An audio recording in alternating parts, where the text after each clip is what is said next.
Today we are starting with a new topic which is transfer pricing. Normally ज़्यादा questions नहीं आते हैं previous में, but it is quite possible that in this term a question might come. और normally आने से थोड़ा बड़ा question ही आता है, okay? And high chances है अभी आने का. Okay. So what do you mean by transfer pricing? Anyone? What do you mean by transfer pricing? No? Have you heard of process costing? Process costing is somewhat similar to that. Okay. In process, what we do, we transfer the output of one process as input of the next process, right? Similarly, in transfer pricing, we have multiple divisions in a company. For example, in a car manufacturing industry, there is a manufacturing division. Okay? Manufacturing division, and there is one assembly division. Right? Now, manufacturing divisions manufactures different parts of the car, and those parts can be sold to outsiders also, and they can transfer it to assembly division for assembly and final sale. Okay, so at what price manufacturing division should transfer to assembly division? That is what transfer pricing is all about. Now the question comes, एक ही organisation है, उसमें दो division है ना? Then why is it that we need to calculate transfer price for division A or division B or manufacturing division and assembly division? Because that won't make any difference. क्योंकि इसका जो cost है ultimately इसका cost बन जाएगा, इसका cost बन जाएगा, है ना? तो क्यों जरूरत है? मान लो यहाँ पे मैंने 100 रुपया खर्चा किया, है ना? ये 100 रुपया इसमें जब जाएगा इसके लिए कॉस्ट बन जाएगा. ये चाहे 150 से सेल करे, ये कॉस्ट तो एज इट इज रहेगा. Now why is it important to find out the transfer price? The question arises because manufacturing division has its own market. Manufacturing division का अपना एक मार्केट है. से ये खुद अगर अपना प्रोडक्ट सेल करे तो 120 रुपये में सेल कर सकता है. एंड असेंबली डिवीजन आया, इसने बोला कि मुझे 110 रुपीज में दो. क्या मैन्युफैक्चरिंग डिवीजन असेंबली डिवीजन को ट्रांसफर करेगा? करना चाहिए. हाँ, वो अगर खुद सेल करे 120 में सेल करेगा, बट अगर इसको सेल कर रहा है असेंबली डिवीजन को, तो वो कितना में सेल कर रहा है? 110 में. तो ऐसे मैन्युफैक्चरिंग डिवीजन के लॉस है कि नहीं? 10 रुपीज का लॉस है. हाँ, अपॉर्चुनिटी. हाँ, राइट, ये वेरी गुड पॉइंट. एक्चुअल में इसका प्रॉफिट 20 रुपया था, but now it is getting reduce to 10. ये 10 रुपीज का जो डिफरेंस है, व्हाट इज दिस? ये opportunity cost. This is what opportunity cost. मतलब आप ट्रांसफर करने की वजह से आप जो अलग अपॉर्चुनिटी से अर्न कर सकते थे उसमें कितना लॉस हुआ है. So that is why we need to find out the transfer price, whether we need to transfer to assembly division और we simply sell it from manufacturing division itself. अभी इसका भी पॉइंट ऑफ व्यू से आप देखो, assembly division का point of view से, ये अगर आउटसाइडर से परचेज करता है, इसके पास भी ऑप्शन है. He can either go for outside purchase और he can get it from manufacturing division. If he purchase it from outside, वो खरीद सकता है 105 रुपीज में. एंड अगर मैन्युफैक्चरिंग डिवीजन से अगर ले रहा है तो 110. यहाँ पे दो पॉइंट ऑफ व्यू आता है. एक पॉइंट ऑफ व्यू आप division wise point of view आता है, डिवीजन के लिए कौन सा बेनिफिशियल है, और एक पॉइंट ऑफ व्यू ऑर्गेनाइजेशन का पॉइंट ऑफ व्यू से आता है. ओवरऑल में आपका, क्योंकि अल्टीमेटली तो both divisions are part of what, of the organisation. So हमें दो चीज सोचना है, मैन्युफैक्चरिंग डिवीजन का पॉइंट ऑफ व्यू से या असेंबली इंडिविजुअल डिवीजन का पॉइंट ऑफ व्यू से सोचना है, और एक सोचना है ऑर्गेनाइजेशन के लिए कौन सा बेनिफिशियल है ना, which one is beneficial for the organisation as a whole. So once we start solving a few questions, then we'll be able to better understand the concept. Okay, so these are some of, एक ही में apply हुआ क्या, चलो let it be. ये सारे कुछ theories हैं, देख लेना, ये मैं शेयर कर दूंगा, ठीक है, पीडीएफ ग्रुप में शेयर कर दूंगा. So just go through, you will be able to understand. कुछ सारा बेसिक इंग्लिश में लिखा हुआ है, ठीक है. सो सम ऑफ द जस्ट ऊपर ऊपर में डिस्कस करता हूँ, ठीक है. ऑब्जेक्टिव्स क्या है हमारा, accurate measurement of divisional performance, है ना. Then motivate divisional managers on maximising the profitability. जैसे मैन्युफैक्चरिंग डिवीजन है और असेंबली डिवीजन है. असेंबली डिवीजन सारा क्रेडिट ले रहा है कि मैंने सेल किया, मैंने सेल किया. मैन्युफैक्चरिंग डिवीजन के लिए क्या मोटिवेशन रहा, उसका परफॉर्मेंस आप कैसे मेजर करोगे, to how, by way of finding out the division wise profit, है ना. So division autonomy and authority is preserved.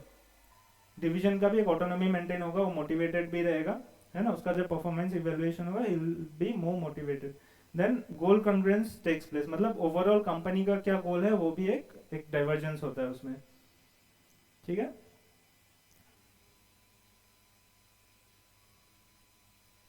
चलो मोर एक एग्जांपल का थ्रू थोड़ा समझने का ट्राई करते हैं, ठीक है.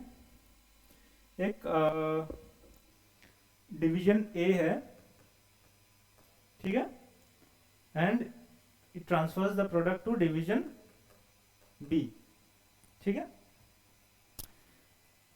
नाउ डिवीजन ए का ए मैन्युफैक्चर करता है 1 लाख यूनिट्स, ठीक है, but it has a capacity to produce how much, 1.5 lakh unit, ठीक है. एंड इसका वेरिएबल कॉस्ट है से ₹10 एंड फिक्स्ड कॉस्ट है से ₹50,000. ओके,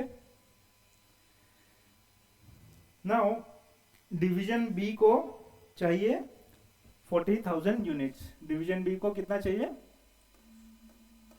40,000 यूनिट्स चाहिए, ठीक है.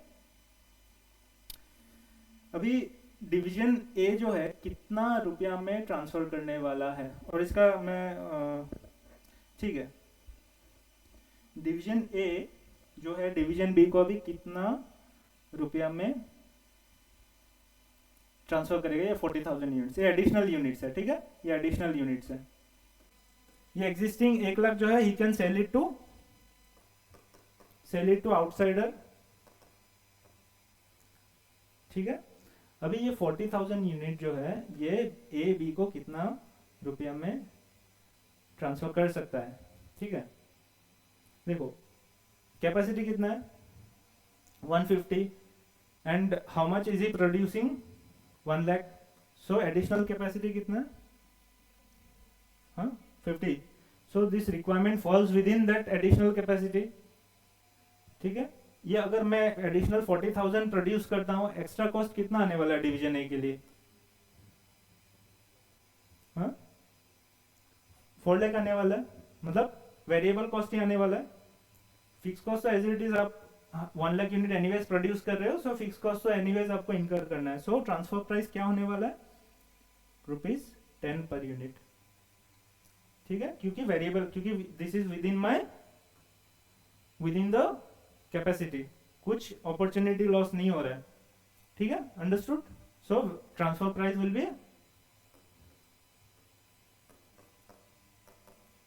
B how much, ₹10 per unit, that is the variable cost, ठीक है, वेरिएबल कॉस्ट पर यूनिट, ठीक है. Now another example,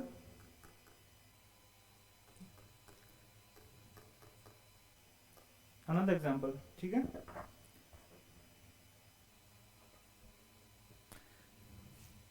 division A and division B. इसका कैपेसिटी है 50,000 यूनिट्स,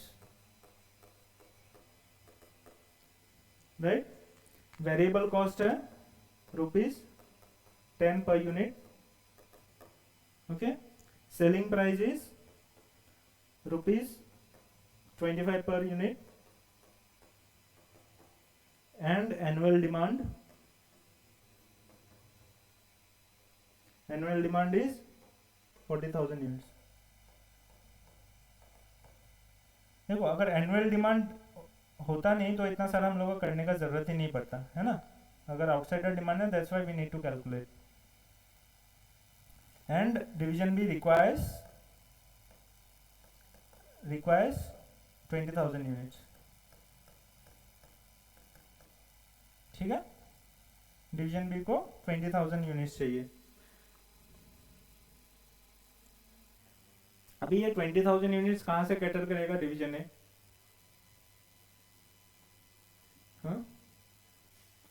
ये 20,000 यूनिट्स जो रिक्वायर्ड है वो कहां से कैटर करेगा? हाँ, अनयूटिलाइज्ड कैपेसिटी कितना है? कैपेसिटी 10,000 यूनिट्स, ठीक है।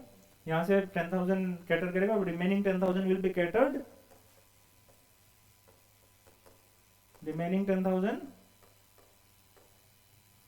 फ्रॉम आउटसाइड सेल्स, है ना, राइट।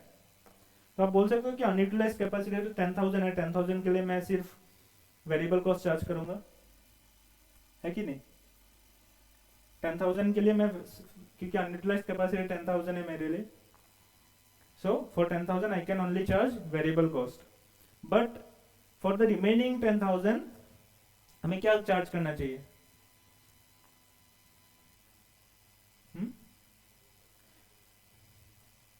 वेरिएबल प्लस प्रॉफिट भी चार्ज करना चाहिए, क्योंकि आप वही प्रोडक्ट अगर आउटसाइडर को सेल करते हो। देखो ये क्यों जरूरी है, मैं थोड़ी देर में समझाता हूँ, ठीक है। पहले ट्रांसफर प्राइस हम लोग कैलकुलेट करते हैं, प्लीज ट्राई टू अंडरस्टैंड। हाँ, ये कंसेप्ट में पूरा चैप्टर टिका हुआ है। पहले तो आप सबके लिए 20,000 यूनिट्स के लिए वेरिएबल कॉस्ट तो लोगे, है ना, @10, ठीक है। और रिमेनिंग 10,000 के लिए आप क्या करोगे? रिमेनिंग 10,000 के लिए प्रॉफिट भी लोगे। वेरिएबल कॉस्ट तो सारा के लिए आ गया, और प्रॉफिट कितने के लिए लोगे? 10,000 के लिए, ठीक है। सो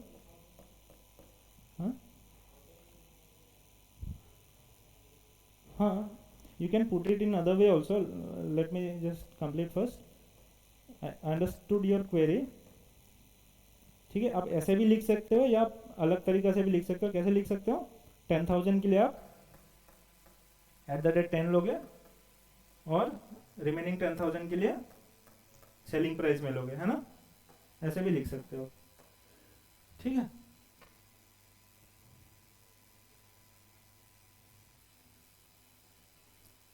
ठीक है, और इसको हम डिवाइड करेंगे कितना से? पर यूनिट निकालने के लिए 20,000 यूनिट से, है ना।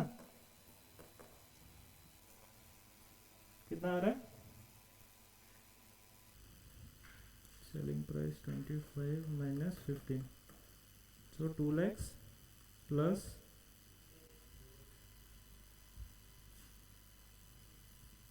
2 lakh प्लस 150 डिवाइडेड बाय 20,000, 17.5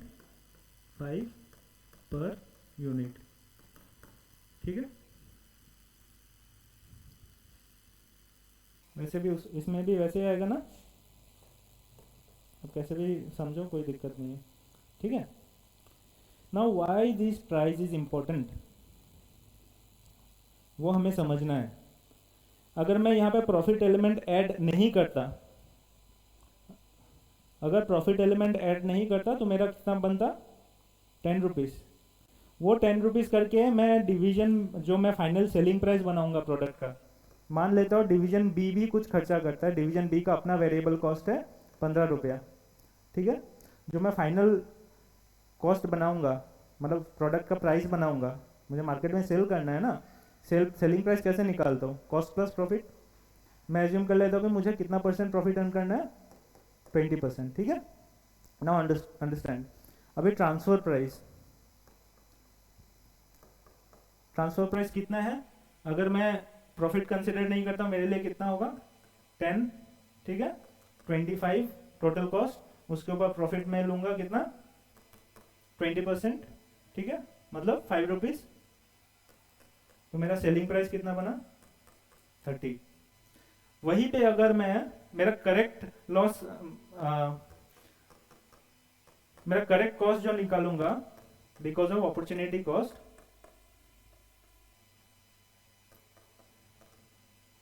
ठीक है, यहां पे कितना आएगा, 17.5, so it is 32.5, right, and profit will be 20%,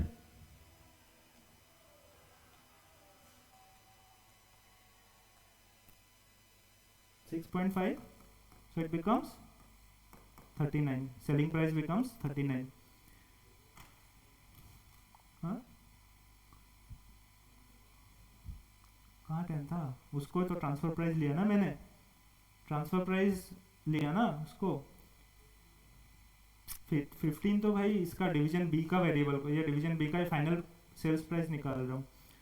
again please try to understand why transfer price is important. The transfer price of one division becomes the cost of another division on the basis of which we decide the final price. So if transfer price is not correct, my selling price will not be correct, ठीक है। ये जो 39 और 30 का जो difference है, ये क्या चीज का डिफरेंस है, ये प्रॉफिट वाला डिफरेंस है। देखो division A division B, division A का कैपेसिटी कितना है 50,000 यूनिट्स, एंड डिवीजन बी को कितना चाहिए 20,000, लेकिन डिवीजन ए ऑलरेडी उसका एनुअल डिमांड है 40,000 यूनिट्स का, जो आउटसाइडर्स को वो सेल करता है, ठीक है। उसका पास एडिशनल कैपेसिटी कितना है 10,000 units. So as I said you can either transfer at marginal cost, मतलब वेरिएबल कॉस्ट, आपके पास बहुत सारा ऑप्शन है। आप वेरिएबल कॉस्ट में ट्रांसफर कर सकते हो, एब्जॉर्ब कॉस्ट में ट्रांसफर कर सकते हो, या फिर कॉस्ट प्लस प्रॉफिट में भी ट्रांसफर कर सकते हो, वो म्यूचुअल जो भी आपका एग्रीड है। लेकिन मोर लॉजिकल क्या है, जो आपका opportunity cost, variable cost plus opportunity cost is the more logical thing, है ना। एग्रीमेंट में आप कुछ भी लिख लो 10% ऐड करके, अगर क्वेश्चन में लिखा हुआ है कि आप 10% मार्कअप लगाओ तो वेल एंड गुड, दिया हुआ है तो उस हिसाब से हमें करना है, ठीक है। वहां पे बोला है कि आप जो डिवीजन ए का कॉस्ट है उसमें 10% मार्कअप लगाओ और ट्रांसफर करो, तो सिंपली हमें कुछ नहीं करना है, ₹10 के ऊपर मार्कअप लगा देना है, ठीक है।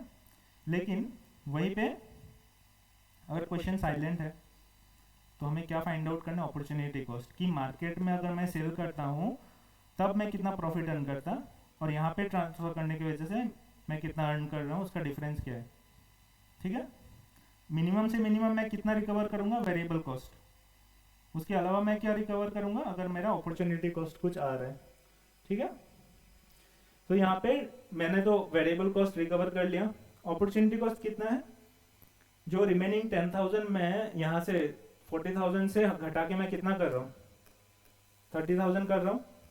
यहाँ पे मेरा कितना लॉस हो रहा है,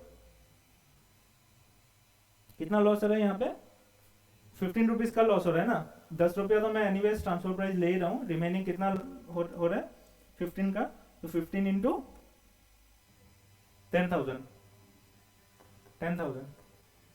बैलेंस 10,000 है ना, ठीक है। सो ये 10,000 में मैं डिवीजन बी से रिकवर करूंगा, because of transferring to division B I am incurring a loss of 15 rupees, ठीक है। कितना एक्चुअल में लॉस हो रहा है, 10,000 का हो रहा है। यहाँ पे देखो ऊपर वाला क्वेश्चन में कुछ लॉस नहीं हो रहा था, क्योंकि मैं एडिशनल कैपेसिटी मेरे पास ऑलरेडी था, but in this question there is a loss. गर्मी लग रहा है, रुको वो कर देता हूँ इसको,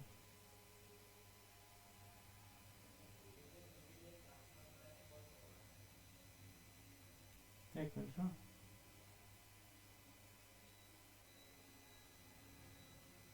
हाँ हाँ बोलो। कॉस्ट होगा, जैसे प्रोसेस कॉस्टिंग में एक प्रोसेस का कॉस्ट दूसरा प्रोसेस का ओपनिंग बन जाता था ना, सिमिलरली।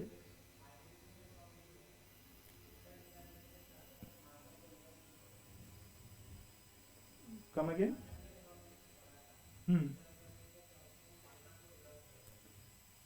हाँ, फाइनेंशियल अकाउंटिंग में तो करेगा ही ना, यहाँ पे तो हम लोग हाइपोथेटिकल प्रॉफिट ले रहे हैं। This is not financial accounting. I understood your point. Financial accounting में आप देखो, एक्चुअल सेल्स तो हो ही नहीं रहा है ना। सेल्स कहाँ पे होगा? सेल्स तो यहाँ पे होगा, जब मैं फाइनल प्रोडक्ट सेल करूंगा। ओवरऑल में प्रॉफिट मेरा उतना ही रहेगा। यू इधर कैलकुलेटेड बाय, देखो देखो, आप अगर 40,000 यूनिट सेल करते हो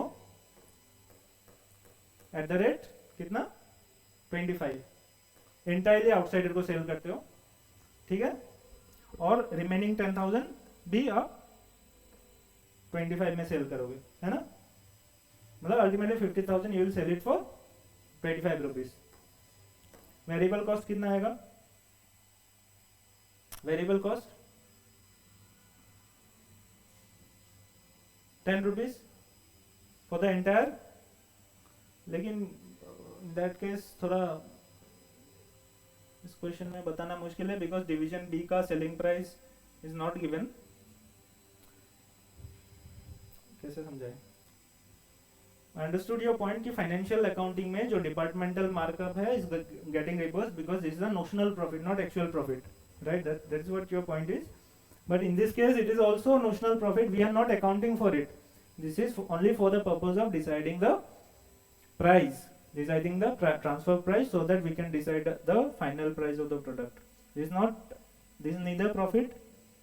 We are not accounting for it. This is just a calculation to find out the transfer price for finding out the selling price.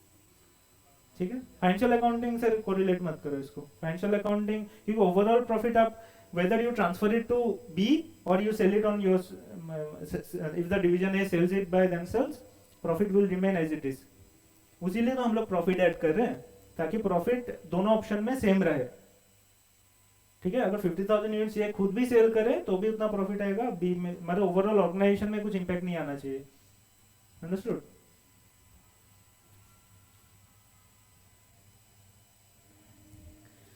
And okay, जो एग्जांपल समझ आ गया?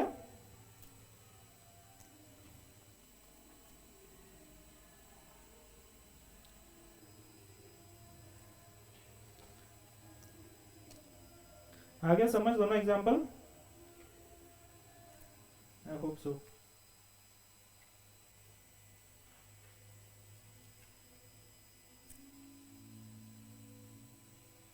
Okay, so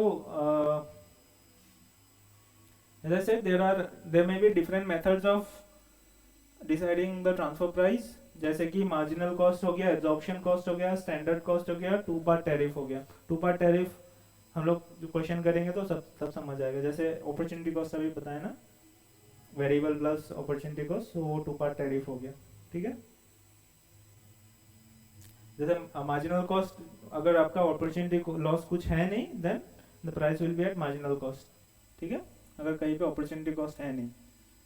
एब्जॉर्प्शन कॉस्ट, आप fix charge को भी proportionately absorb कर दोगे, instead of जैसे lump sum amount fix charge में रहता है ना, उसको डिवाइडेड बाय यूनिट करके हम लोग उसको भी एब्जॉर्ब कर लेंगे। फर्दर हम लोग देखेंगे कैसे करते हैं, ठीक है।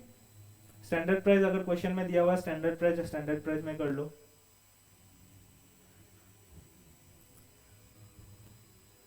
ये इलस्ट्रेशन है, आई थिंक बुक का इलस्ट्रेशन है।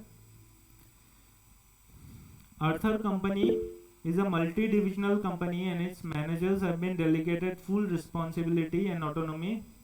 ग्रुप में शेयर कर देता पहले ना, ताकि सबको ही पढ़ सके।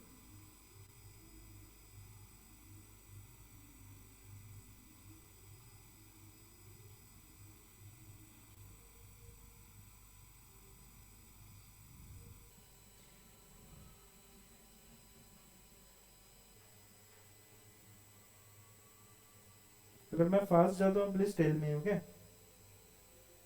Eight any point if you feel that थोड़ा स्पीड हो रहा है, ज़्यादा हो रहा है, तो कोई नहीं, बोल देना.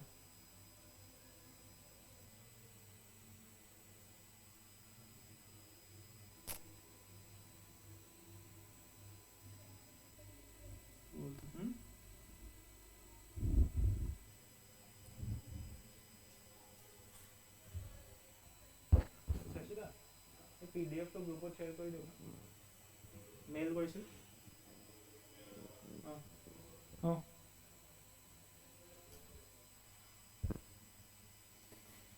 Arthur Company is a multi-divisional company and its managers have been delegated full responsibility and autonomy to accept or reject the transfer from other division. Division X produces a sub-assembly with a ready competitive market. This sub-assembly is currently used by Division Y for the final product, and that is sold outside at rupees 1200. Okay. Division X charges Division Y market price for the sub-assembly which is 700 per unit. अभी कितना charge कर रहा है? 700. Variable cost 520 and 600 respectively for Division X and Y होगा. X and Y respectively. The manager of Division Y feels that Division X should transfer sub-assembly at a lower price than the market because at this price Division Y is unable to make profit. देखो कितना में transfer कर रहा है अभी currently 700 में, और इसका अपना वेरिएबल कॉस्ट कितना है 600, तो कॉस्ट उसका वो कितना में सेल कर रहा है 1200. तो don't you think it is demotivating for him? Although overall company में आपका कुछ इंपैक्ट नहीं आएगा क्योंकि प्रॉफिट एक्स एब्जॉर्ब कर रहा है. That's why division Y company में देखो, कंपनी में कितना इंपैक्ट आएगा 1200. ठीक है, 700 और 600 कितना हो गया? आप एक तो इसका पॉइंट ऑफ व्यू से देखो. ठीक है, इसका कॉस्ट कितना आ रहा है?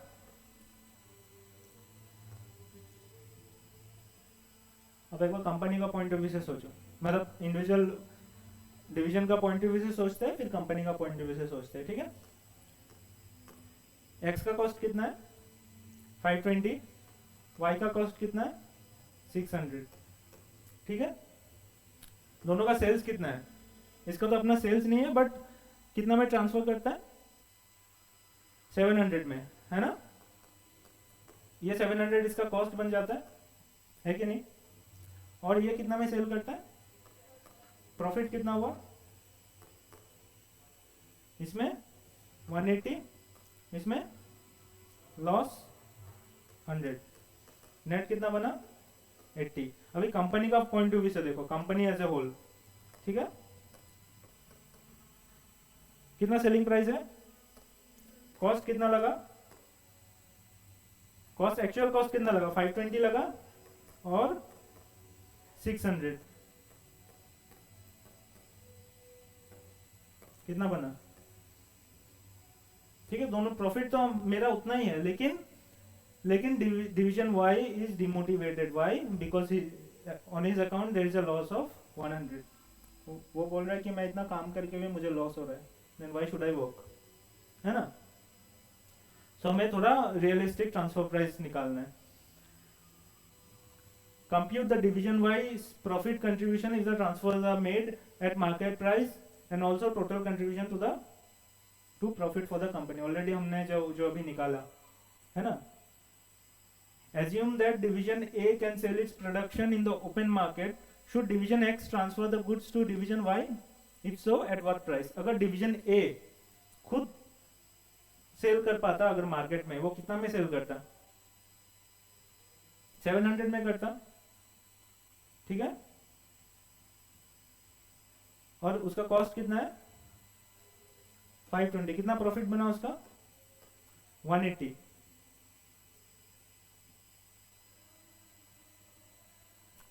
ठीक है, लेकिन ये वाला डिसीजन हमें क्या overall organisation point of view से सोचना है. ठीक है, अगर ओपन मार्केट में सेल करके कंपनी को ज्यादा प्रॉफिट हो रहा है या डिवीजन वाई को ट्रांसफर करके ज्यादा प्रॉफिट हो रहा है. ठीक है,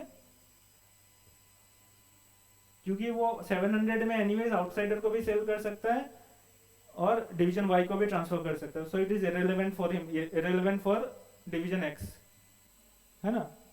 डिवीजन एक्स तो बोलेगा मेरे लिए दोनों विन विन है, so it doesn't make any difference for me.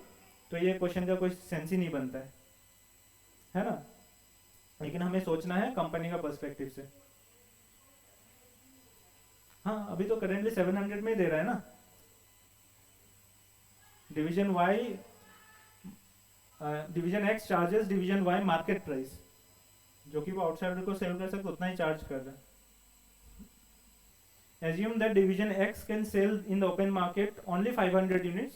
लेकिन इस थर्ड में क्या बोला कि 500 यूनिट से सेल कर सकता है आउटसाइड मार्केट में, out of the total 1000 units that can be produced every month, and that a 20% reduction in the price is necessary to sell at full capacity. Should transfer be made? If so, how many units should it transfer at what price? Submit a schedule showing comparison of contribution of 3 different alternatives to propose your decision. Let us solve it थोड़ा systematic तरीके से. So this is illustration number 1.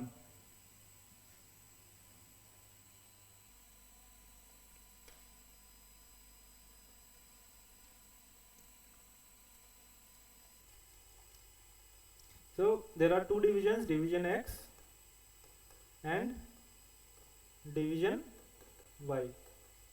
ठीक है. So ये क्या करता है, ये सब असेंबली करता है, एंड ये क्या करता है, फाइनल प्रोडक्ट बनाता है. ठीक है.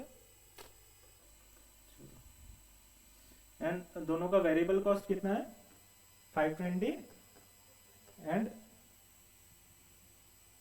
600.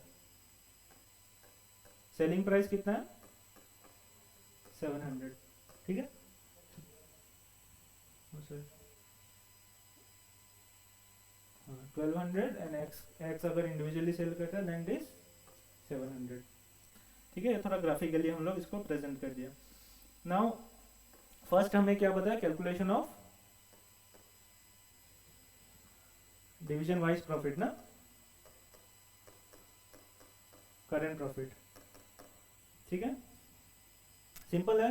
सेलिंग प्राइस कितना है, 1200. वेरिएबल कॉस्ट कितना है, 600. ट्रांसफर प्राइस कितना है, 700. ठीक है. So profit is how much, -100. Profit नहीं है एक्चुअल में, लॉस है. ठीक है.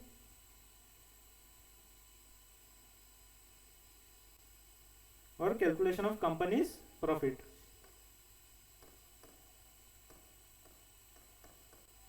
Companies profit. ठीक है. ऑलरेडी हमने जो प्रीवियसली निकाला वही चीज निकाल रहे हैं. सेलिंग प्राइस कितना है कंपनी का पर्सपेक्टिव से, 1200 less variable cost division x और डिवीजन वाई का. ठीक है. कितना कितना है, 520 एंड 600. सो प्रॉफिट कितना हुआ, 80 रुपीज. ठीक. नाउ नेक्स्ट पार्ट में क्या बोला है, assume that division A can sell its product in the open market, should division X transfer the product to division Y.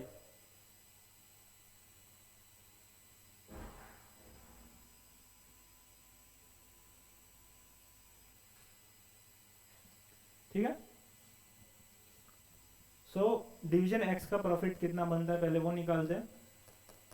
Division access contribution. Contribution क्यों लिखा, because there is no fix cost, है ना. Division X का selling price कितना है, 700 less variable cost is how much, 520. So how much is the contribution, 180. Now tell me, अगर मैं y में ट्रांसफर करता हूँ फिर y सेल करता है तब कितना प्रॉफिट हो रहा है, 80.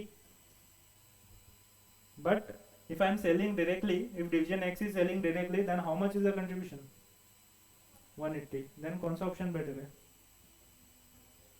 180 वाला ना, why because division x is earning 100 rupees more than if transferred to division y. Hence x should sell it to open market. ठीक है, इजी है. Last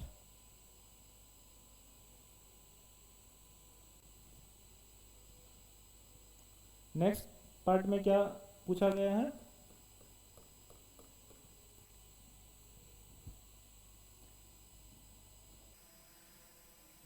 Assume that X can sell in the open market. Total 1000 units है, 500 units वो open market में cell कर सकता है and remaining 500 he can sell it to, he can transfer it to Y. और he has another option कि वो 1000 का 1000 ही बाहर सेल कर दे, लेकिन उसके लिए क्या करना पड़ेगा, उसे सेलिंग प्राइस रिड्यूस करना पड़ेगा. ठीक है. और एक क्या ऑप्शन है, he can transfer the entire 1000 units to division Y. So there are 3 alternatives. Alternative 1 क्या है? Sell 500 to outsider. ठीक है. Alternative 2 क्या आएगा? Sell 1000 units to outsider. ठीक है. और alternative 3 transfer 1000 units to Y, है ना. So these are the 3 options.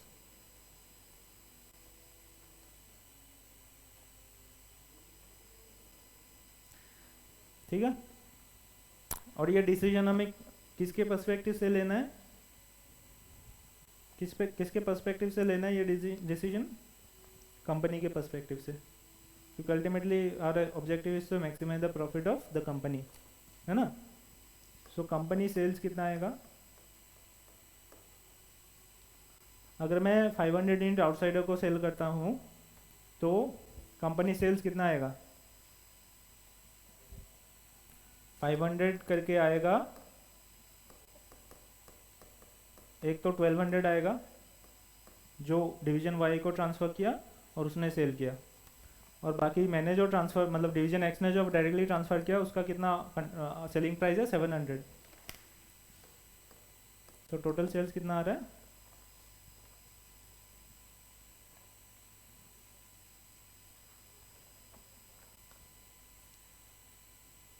9,50,000. 9,50,000. इससे क्या माइनस करेंगे? Variable cost. Now variable cost कितना है? 500 का, फर्स्ट 500 का कितना?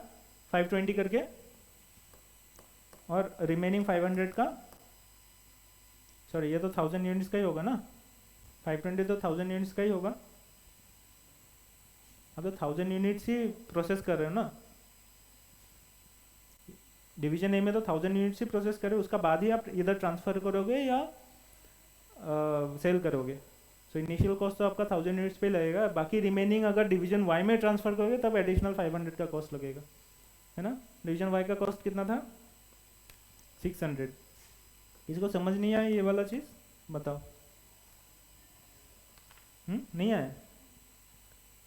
ये डिवीजन वाई, डिवीजन एक्स, ये डिवीजन वाई, है ना. इसमें कितना वेरिएबल कॉस्ट लगता है?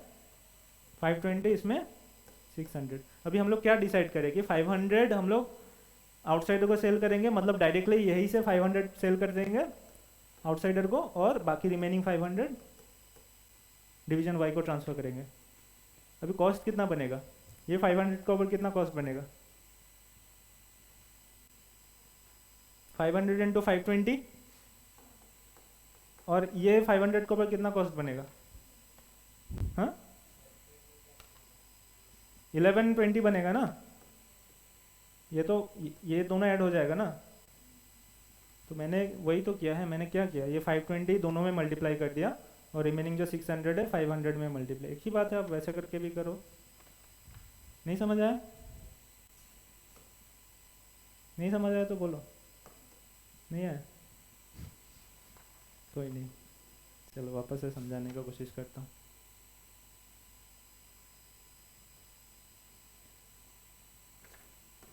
यहाँ पे मैंने रॉ मटेरियल डाला कितना, 1000 यूनिट्स का। ये ए है, ए या एक्स था जो भी है, ठीक है, ए बी से समझ लो। ए में प्रोसेस करूँगा, प्रोसेस करके बी में जाएगा। बी में कितना जा रहा है, 500 जा रहा है। और बाकी 500 कहाँ जा रहा है, आउटसाइडर में जा रहा है। ठीक है, इसमें कितना, एक ए प्रोसेस करने में कॉस्ट कितना लगता है 520, बी प्रोसेस करने में कॉस्ट कितना लगता है 600। अभी बताओ ये 500 में कितना कॉस्ट लगेगा, टोटल कॉस्ट कितना है 500 का जो मैंने बी में ट्रांसफ़र किया।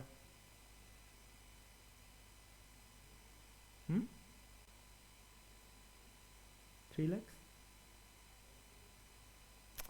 ये जो 500 में फाइनली किसी आउटसाइडर को सेल करूंगा ना, ये भी तो आउटसाइडर को ही सेल करूंगा। अगर मैं मान लो कॉस्ट में ही सेल करता हूँ, कितना कॉस्ट में सेल करूंगा, लेटर से कितना कॉस्ट में सेल करूंगा। ये तो पूरा प्रोसेस है ना मेरा, मैं पूरा कॉस्ट रिकवर करने का ट्राई करूंगा। पूरा मैं, मेरा कितना कॉस्ट है, ए में भी मैंने मशीन में प्रोसेस हुआ, बी मशीन में भी प्रोसेस हुआ, सो ये दोनों ऐड हो जाएगा ना। हाँ, टोटल कितना रिकवर करूंगा मैं, 1120, राइट। एंड फॉर दिस 500 क्योंकि ये बी में गया ही नहीं, तो सिर्फ ए का प्रोसेस कॉस्ट ही चार्ज करूंगा। ए का प्रोसेस कॉस्ट कितना है 520, ठीक है। So you can write it like this also, आप वैसे भी लिख सकते हो 500 इंटू 520 और रिमेनिंग 500 के लिए आप 1120। लेकिन मैंने थोड़ा अलग तरीका से लिखा, मैंने ये लिखा कि 1000 यूनिट तो पूरा ए में प्रोसेस हो ही रहा है, बाकी रिमेनिंग 500 के लिए ही मेरा एक्स्ट्रा कॉस्ट लग रहा है जो कि है 600। अदरवाइज 1000 यूनिट्स के लिए तो पूरा एंटायरली कॉस्ट लग ही रहा है ना, नहीं क्या।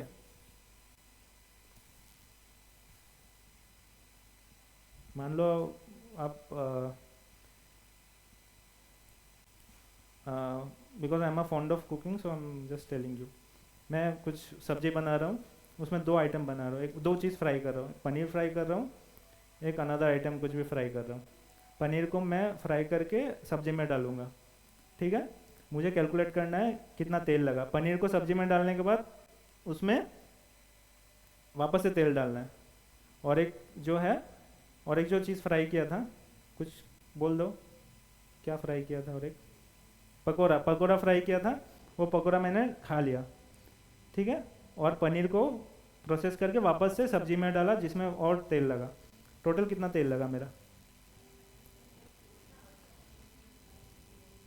जो पनीर का तेल लगा, पनीर और पकोड़ा का जो कॉमन तेल था वो लगा, और सब्जी का तेल एक्स्ट्रा लगा, वही है 1000 यूनिट्स। ये मान लो पनीर है, कौन सा, ये 500 जो मैंने सेल कर दिया पकोड़ा है, और ये 500 जो फर्दर प्रोसेस में डाला है ये क्या है, पनीर है, ठीक है।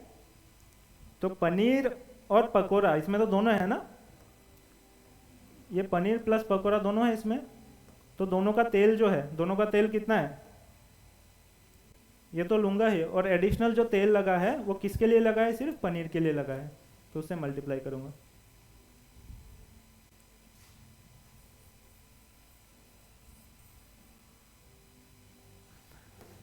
ठीक है, वेरिएबल कॉस्ट कितना आ रहा है इसमें, टाइम क्या हुआ है, okay okay, so we have to conclude it very fast. 550, हाँ टाइम नहीं पूछा मैंने, कितना, 5 टाइम पूछा मैंने, टाइम अच्छा 551, चलो टोटल कितना बता दो, 820, ये हो गया ऑल्टरनेटिव 1, 130। ऑल्टरनेटिव 2, अगर मैं आउटसाइडर को 1000 यूनिट्स सेल कर देता हूँ, मतलब एक्स अगर आउटसाइडर को 1000 यूनिट सेल कर देता है, ठीक है, तो कितना प्रॉफिट आएगा, मतलब सेल कितना होगा, 700 रुपया में सेल करेगा, जो कि है 7 लाख। वेरिएबल कॉस्ट कितना आएगा, बोलो,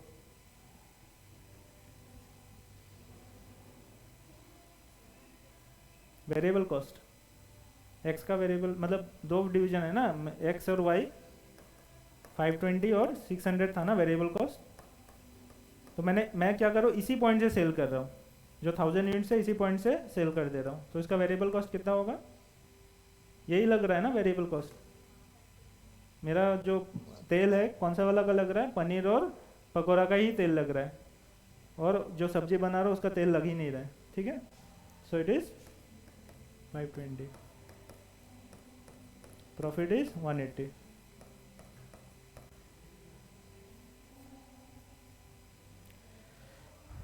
लास्ट, अगर मैं 1000 यूनिट से वाई को ट्रांसफर कर देता हूँ तो सेल्स कितना होगा, 1000 यूनिट्स मल्टीप्लाइड बाय, हाँ, वाई का सेल्स कितना है, वाई को मैंने ट्रांसफर कर दिया, फिर वाई 1000 यूनिट्स को सेल किया है, okay right, very good very good, ऐसा थोड़ा अटेंशन चाहिए। अगर मैं फुल कैपेसिटी में सेल करता हूँ डिवीजन एक्स, तो सेल प्राइस में रिडक्शन है, कितना रिडक्शन है, 20%, तो सेलिंग प्राइस कितना बन जाएगा, 720 मल्टीप्लाइड बाय 80% ना, 720 नहीं सॉरी 700 मल्टीप्लाइड बाय 80%, कितना बनेगा तब,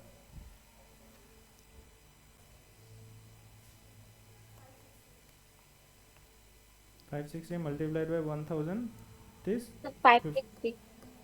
very good जुगंतो,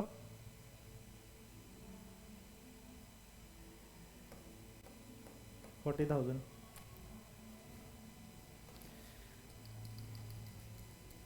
And if I am transferring the entire unit to Y and Y is selling, then what will be the sale price? 1200। 1200.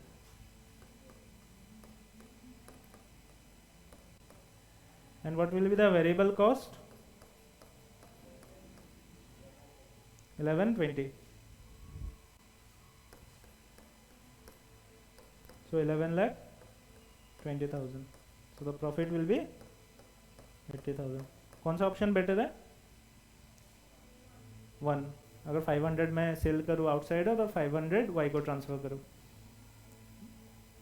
Difficult लगा question थोड़ा सा, ये लास्ट वाला ऊपर का दोनों तो इजी था, लास्ट वाला थोड़ा ट्रिकी लगा ना, इसको थोड़ा ग्राफिक्स के तरीके से समझने का ट्राई करता है। ये डिवीजन एक्स है, ये डिवीजन वाई है, यहाँ पे कितना प्रोड्यूस होता है, 1000 यूनिट्स प्रोड्यूस होता है, एट द रेट कितना 520 है ना, तो टोटल कॉस्ट कितना हो गया 5,20,000, ये कॉस्ट, ठीक है। सेल्स में मैं जा ही नहीं रहा हूँ, ठीक है। अगर फिर मैं डिवीजन वाई में अगर ट्रांसफ़र करता हूँ, डिवीजन वाई का अपना वेरिएबल कॉस्ट है, ठीक है, जो कि है 600, ठीक है। पहला ऑप्शन में क्या है, ये क्या करेगा, फर्स्ट ऑप्शन में ये 500 सेल करेगा और 500 क्या करेगा, ट्रांसफ़र करेगा, ठीक है। 500 सेल करेगा, 500 ट्रांसफ़र करेगा। सेल करने से कितना में सेल करेगा, एट द रेट 700, ठीक है। और ये जब ट्रांसफ़र करेगा वाई में ट्रांसफ़र करेगा, फिर वाई कितना में सेल करेगा, एट द रेट 1200, ये ऑल्टरनेटिव 1। तो इस केस में कितना प्रॉफिट होगा, अगर वो 700 में सेल किया, उसका कॉस्ट कितना था 520, मतलब 700 माइनस 520 इज द प्रॉफिट और ये जो रिमेनिंग 500 यहाँ पे ट्रांसफ़र किया, ये कितना में ट्रांसफ़र किया? 1200, ठीक है। लेकिन इसका प्रॉफिट कितना है? 1200 माइनस 520 माइनस 600, दोनों का कॉस्ट आएगा ना, ठीक है। ये ऑल्टरनेटिव 1, राइट। फिर दोनों ऐड कर दो, नहीं क्या? पहले मैंने 500 रुपये यहीं पे सेल कर दिया, और बेसिकली आप या फिर वैसे भी कर लो कि डिवीजन वाई का इंडिविजुअल प्रॉफिट कितना है? 700 माइनस 520, जो कि हम लोग ऊपर में भी निकाला था, यहाँ पे निकाला था ना।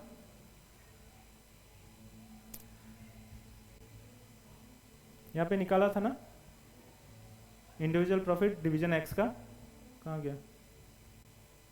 180 निकाला था ना।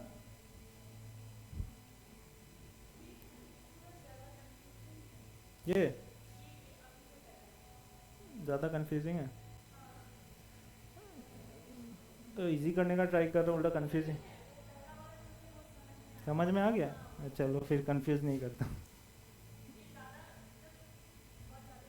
हाँ चलो ठीक है, फिर let us not confuse then. चलो,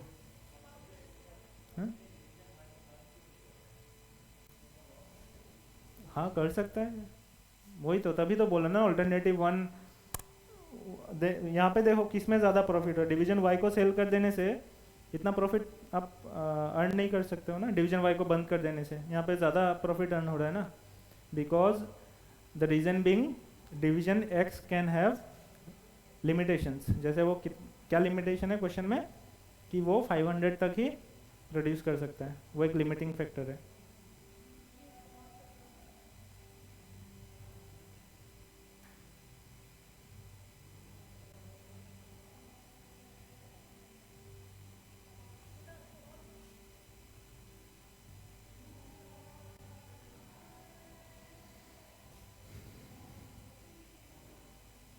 Lot of distractions.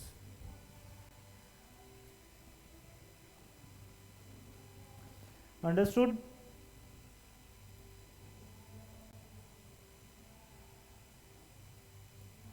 Should we move on to the next question or should we conclude the class?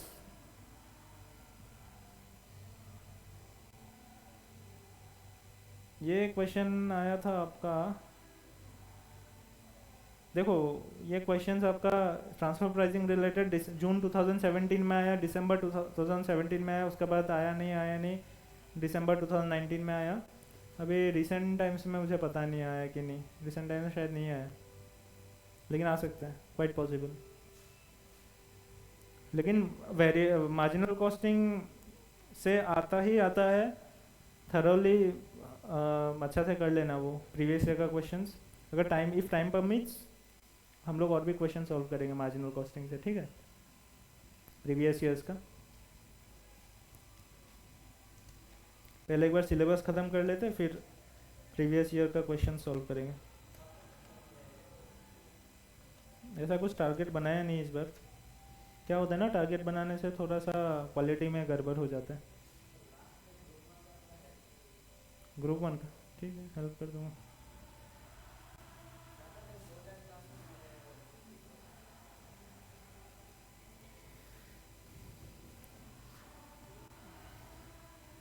देख लेता हूँ टीचर आ गया कि नहीं, आ गया। Okay, so let us conclude the class over here, thank you.